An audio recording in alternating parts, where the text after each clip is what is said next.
Maayong adlaw pag-usab mga ka-farmers. So karon padayon ang atong ginahimo nga inspection sa mga cacao plantation dinhi sa Mutya. So ang atong rumbo mga ka-farmers is Tubac Mutya, Zamboanga del Norte. So to diya taron diri no.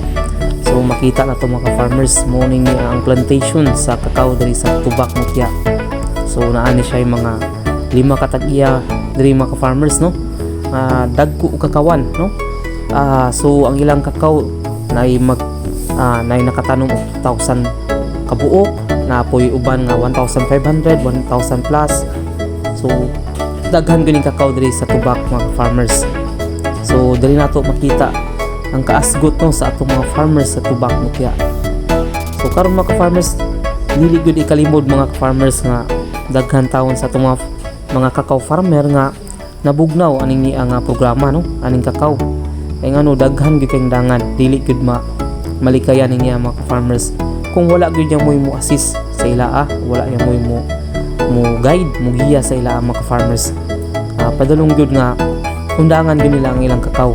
So muning karon atong gibuhat niya kauban sa atong LGU Mutya kay na inisyatibo karon ang atong LGU no gahimo gyud ni siya kanta alang sa atong mga kakao no aron ang mga farmer nato nagyoy ka baligyaan silang kakao.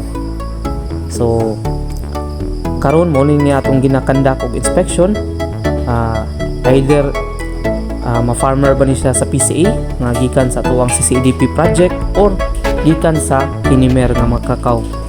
So ato siyang gikuanan ato ging gipangitaag pamaagi ni mga farmers no.